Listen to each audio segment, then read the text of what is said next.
नमस्कार दोस्तों, one rank one pension revision को लेकर एक बार फिर से सुप्रीम कोर्ट आगे आ पहुंचा है। जी हाँ,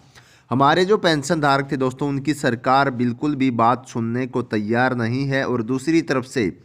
जो हमारे पेंशन धारक है जंतर मंतर पर भी पहुंच गए हैं one rank one pension revision ना करने पर।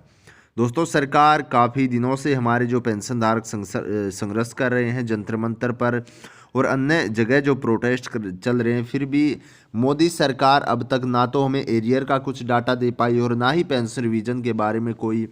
जो हेडलाइंस वगैरह जारी कर पाई। तो दोस्तों, इसको ध्यान में रखते हुए सुप्रीम कोर्ट में एक बात जो क्लियर हुई थी दोस्तों, जब सुप्रीम कोर्ट ने अब लास्ट बार के अंदर सरकार को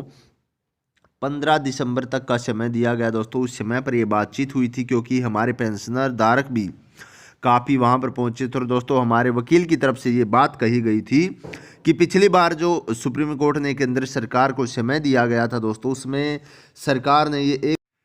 दोस्तों ना तो ये बताया गया कि सरकार कहाँ तक रिवीजन तक पहुंची है या कितना समय उसमें लगेगा। और यही बात है जो हमारे वकील के द्वारा जज से कहा गया और जज ने ये कहा सुप्रीम कोर्ट में केंद्र सरकार को कि यदि पेंशन धारक आपसे पूछते हैं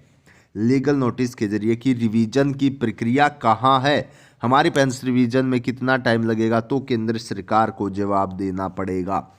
ठीक है, लेकिन उसके बाद क्या हुआ दोस्तों, उसके बाद हमारे पेंशनधारकों ने काफ़ी कुछ कोशिश की, सरकार की तरफ से कोई भी जवाब नहीं आया। तो दोस्तों, अब सुप्रीम कोर्ट फिर से आगे आ गया और सुप्रीम कोर्ट ने जो 3 मंथ यानी कि 3 महीने का समय दिया गया था one rank one pension revision और उसके एरियर के लिए दोस्तों, उसको लेकर सरकार सुप्रीम कोर्ट की तरफ से कुछ बयान जारी किए गए हैं। वो हम आपको इस वीडियो में बताएंगे। वीडियो को एंड तक जरूर देखिएगा, बहुत ही इंपॉर्टेंट और बहुत ही खास ये वीडियो आपके लिए होने वाली। देखिए दोस्तों, सुप्रीम कोर्ट की तरफ से केंद्र सरकार को एक नसीहत दी गई है जिसमें कहा गया है कि यदि आप 15 दिसंबर आपकी लास्ट समय सीमा, यदि 15 दिसंबर से पहले आप पेंशन को रिवाइज नहीं करते हैं तो फिर आपको 8% की दर से, ब्याज की दर से हमारे पेंशन धारकों की जो पेंशन है और दोस्तों जो एरियर है उसका भुगतान करना पड़ेगा। जी हाँ दोस्तों, ये बड़ी अपडेट सुप्रीम कोर्ट से निकल कर आ रही है। और दोस्तों, पहले भी इस बात का मुद्दा हमारे पेंशन धारकों की तरफ से उठाया था, जब सरकार ने 3 महीने के बाद भी सुप्रीम कोर्ट का फैसला नहीं माना तो हमारे पेंशन धारकों ने कहा था कि अब सरकार 8% के ब्याज से हमारी पेंशन और हमारे एरियर का भुगतान करेगी, क्योंकि लगातार हर बार पेंशन धारक ही नुकसान नहीं सह सकता। तो दोस्तों, उसके बाद जो माननीय वहाँ पर जज थे उन्होंने इस चीज़ को मना कर दिया गया था।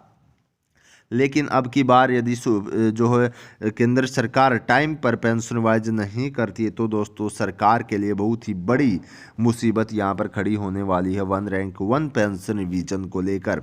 क्योंकि आप सभी को पता भी होगा दोस्तों, हमारे जो पेंशन धारक काफ़ी सालों से मेहनत कर रहे हैं और दोस्तों वो हर एक जो है अपना पूरे ज़िंदगी देश के नाम कर भी चुके हैं, लेकिन फिर भी केंद्र सरकार ने उन्हें क्या दिया, सरकार ने उन्हें ये दिया कि वो अपनी रिटायरमेंट के बाद अपनी सड़कों पर जो है टाइम बिता रहे हैं, प्रोटेस्ट कर रहे हैं सरकार के खिलाफ। लेकिन दोस्तों, होना ये चाहिए था कि उनको आरामदायक ज़िंदगी मिलनी चाहिए थी रिटायरमेंट के बाद, क्योंकि वो जब उनकी जवानी होती है दोस्तों, वो जगह जगह पर तैनात रहते हैं, बॉर्डर्स पर तैनात रहते हैं दोस्तों, बर्फ़ में तैनात रहते हैं। लेकिन जब वो वृद्धावस्था में आ जाते हैं, रिटायरमेंट ले लेते हैं, तो उस समय पर ऐसा नहीं होना चाहिए कि उस समय पर भी वो जो है सड़कों पर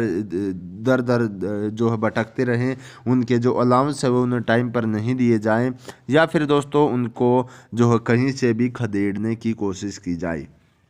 तो दोस्तों, अब बहुत जल्द हमारे पेंशन धारकों का पेंशन रिवीजन किया जाना चाहिए और बहुत जल्द ही हमारे पेंशन धारकों की जो पेंशन है वो बढ़ जानी चाहिए, क्योंकि हमारे जो पेंशन धारक हैं उनकी पेंशन जो बढ़ेगी दोस्तों, उसमें 6,000 से लेकर 6,500 तक की बढ़ोतरी देखने को यहाँ पर मिलेगी हर एक पेंशन धारक के साथ दोस्तों। तो एक बड़ी अपडेट हमारे सभी पेंशन धारक समाज के लिए निकल कर आ रही थी। वीडियो को ज़्यादा से ज़्यादा शेयर करें